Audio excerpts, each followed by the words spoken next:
Is Jared Goff in the MVP conversation now? This is his third straight game with over 280 yards passing, 2 touchdowns, and no turnovers. He's the fourth quarterback since 1950, Steve, to have a 140 or better quarterback rating in 3 consecutive games. The other ones, Aaron Rodgers in 2011, Kurt Warner in 1999, Roger Staubach in 1971. Rodgers and Warner both won the MVP that season. Staubach came in second. He had to settle for an MVP of the Super Bowl that year. Is Jared Goff in the MVP conversation now? Absolutely, he's in the MVP conversation. You have to, and you have to throw in Lamar Jackson based off his performance last night as well. So let's not act like Jared Goff is by himself, but let's also not sidestep Jared Goff as well. So, I got to eat some humble pie because I had them ranked third, and people were bringing that up. And I don't have a problem with it, but because here's the thing. It was a little shaky. That game was a little shaky, and you can see that the Aiden Hutchinson absence was there. However, they did an exceptional job of getting pressure, blitzing, adding more people in the box. Minnesota did a great job of throwing things off, but you're talking about Jared Goff and just everything he's done. Highest completion percentage over 4-game span since 1950 with a minimum of 90 pass attempts. Here's the list in these current seasons. Jared Goff, 83.5, 2024. You know who's number 2 in the 2024 season? Jaden Daniels. Woo. Then, back in 2008, Peyton Manning, just a Hall of Famer. 79.3, Peyton Manning again in 2008 and 9, Hall of Famer. New Orleans Saints, Drew Brees, 2017 and 2018. I heard he was accurate. And TB12, 2007 with 79.2. It's a decent list. Then you go down to most consecutive completions to start a game in 2024. There's 4 people on this list. 4. 4. And 18 completions, 15 completions, 14 completions. All Jared Goff in Detroit. And last, Sam Darnold with Minnesota with 12. Ooh, okay. Wow. Pretty darn good, man. You know what stands out to me, Steve? Remember when he went to Detroit? This was a salary cap dump, right? The big part of that trade with the Lions and the Rams to bring Matthew Stafford to LA was really, how was it skewed? Well, guess what? The Lions are going to take on a big part of Jared Goff's salary in doing this. And this was never going to be a long-term thing in Detroit. I love that it is headed in this direction, and it has made this turn. That he is in the MVP conversation when you looked at really the Rams just shipping him out of there because they wanted somebody better at quarterback. Now, the Rams got their Super Bowl out of it. We'll see if the Lions get their Super Bowl out of it, because what stood out to me and why he's in this conversation is you and I have talked a lot about Brian Flores and what he has done as a defensive coordinator and the way it was amazing to watch that game, the game plan and the pursuit and the chess match that was going on. It was kind of like he went toe-to-toe with Brian Flores mentally. From what he did with his offense, the checks he made, he has full control at the line of scrimmage. We all know he's got a lot of weapons. So we know he's got a great offensive line. Let's slow down here and let's break this down, because I love the way me and you work together, because I already knew you already know I'm going to bring some statistics, because for me, I know what I see. I like to have the numbers to back up. Am I seeing and assuming in the correct way? Yeah. To match it up. 2021 was his first year with the Lions. Now, the Super Bowl year, when it started, we started to hear a rumbling, was what, 2019, when they lost to the New England Patriots, and we heard, hey, Jared Goff is the reason he's holding them back. Is that correct? Yeah, it was one of the boringest Super Bowls ever. Oh, 13-3. It was terrible. I've never been there. Right? Oh. So, under pressure, and this is where it's increase and change, and John, I will get you this. I will take a picture of it to send it to you so you can have it, right? 2019 completion rate under pressure, because that's the part that we know every quarterback makes mistakes. Daniel Jones makes horrible mistakes when he's under pressure. He does stuff that you just go, ay, bro, what? Stop. Yeah.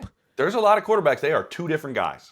Oh, when you get them pressure, and I'm not talking about blitz, I'm talking about pressure where they have to check the ball down, eat the sack, live for another day. 2019, that year, under pressure, 42%, 88 completions out of that year, 7 touchdowns, 6 interceptions, 59 first downs. Now, it got a little better. 2020, 44%. Okay? 4 touchdowns. This is not a trick. 7 interceptions, 31 first downs. The decline, the numbers are there now. It justifies we need to move on. This is the guy that's holding us back, right? 2021, first year, under pressure, jumped up to 51%. 4 interceptions, 4 touchdowns, 38 first downs. Now today. I know that. Ooh, here we go. Under pressure, 36 completions thus far. Almost 70% completion under pressure. Not blitzing. No. Because when you throw a blitz, that's just a trick. Will he be replaced? Throw the flat. That's part of the football game. But under pressure is decision making. 2 touchdowns and only 2 interceptions. We also have forgotten, in case, he has 10 touchdowns as well. So he has 10 touchdowns, 2 interceptions. 2020, the year that they kind of was like, it was pretty much, hey, let's get him out of here. He's already got 24 first downs. Yeah, it's efficient, impressive, and it's impressive what the coaching staff is doing, giving him outlets, but it's also really good to see Jared Goff going through his own progressions and sometimes taking a sack to live for another day. There are people right now on teams that are watching film right now saying he just needs to take the sack. Don't throw it up for grabs. Yeah, this is the best part, because he also did handle the blitz really, really well. And Brian Flores can bring a lot of different things to you, and he handled that brilliantly, Steve. But then the pressure, you're right. He was pressured over half of his dropbacks. 51% of the time he dropped back in that game, he had pressure in his face. But the thing that stands out to me the most, and this is a trait he's had all along, and now we're kind of seeing how important it is with the way he's playing. He's always been the coolest guy in the room. He never gets rattled. He's always in control. He's always calm. That's something that's always stood out to Dan Campbell. And now we're seeing with a really good offensive line, good weapons, and you can even say maturation with a veteran player, right? The more plays you see, the calmer you get back there, and he was already calm. He's still taking shots under pressure. Yeah. I mean, he has taken some shots now. Yeah, it's like he almost averages almost 12 yards an attempt under pressure. Nobody else is over 9. He still tries to push the ball in some of those situations. Yeah, he does. The last part about him and the way this offense works, and from a receiver, I wanted your opinion. That 2-minute drive at the end of the game to win it. First off, talking about calm, Ben Johnson is the calm. He's running the ball early in a 2-minute drive. Smart, too, establishing that they're not going to change the football game. They're going to go. 100%. They're going to go with what they know. And they did a masterful job of keeping Minnesota on their toes. Minnesota was throwing a lot of things at them where they were dropping 7, right? Only blitzing 4, sometimes only rushing 3, dropping guys in the zone, but making it look like all-out blitz, 2-man, 0. It was a really great game. And Coach Johnson did a great job of staying diligent in his philosophy and calling a game that wasn't about, oh no, we have to make we're down two scores. We got to make this all back up today. You never really felt that nervousness by either team. And after we watched football this weekend, you can say some teams need to take some notes. Yeah, big time. So this is the last question I'll ask you because I'm curious about it, and this is what I was hinting at. Why does this seem always so in sync? Is it the chemistry that Goff has with these guys? Part of me also thinks a lot of his players are where they're supposed to be. Amon-Ra St. Brown's a great route runner. These guys are where he expects them to be. And is it the scheme? Why is this so aesthetically pleasing to watch? You know what I mean? Some offenses are disconjointed at times. This just has a flow to it. What part of that stands out to you the most by being a guy who's been in a lot of offenses? What stands out the most is, obviously they have a stout offensive line. Huge. And that's the best part, is understanding that your offensive line is really there and they know what they're doing. But what I love is this 1-2 punch that they have in the run game. You have this lightning and thunder where you can get the tough yards. I believe it's Sonic and Knuckles now, Steve. Oh, Sonic and Knuckles. My understanding. Okay, Sonic and Knuckles. But the Knuckles can still become Sonic at any moment. True. And Sonic kind of shows you where he can be Knuckles and Sonic too. So they both do a really good job of explosive runs, staying diligent in the run game, which in this offense opens up play action and the deep ball game to get behind the secondary. Yep.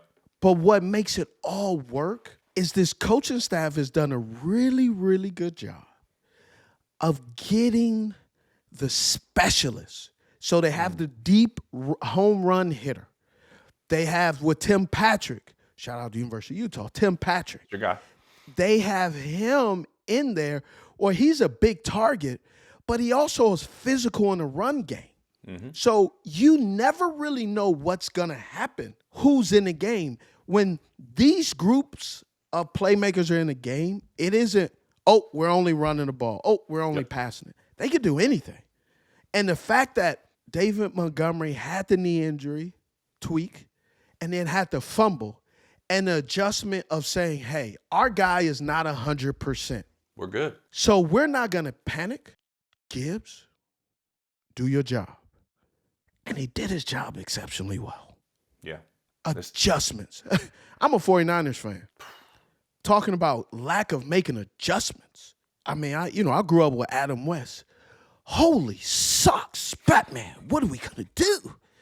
They are in trouble. I grew up with Adam West. I thought you personally grew up with Adam West, but yes, the original Batman. You're right, Steve. You're exactly right. And the scary part is, as we move on, is they haven't even gotten Sam Laporta completely involved yet. And so there's still more to come with this offense. It's awesome. Yeah.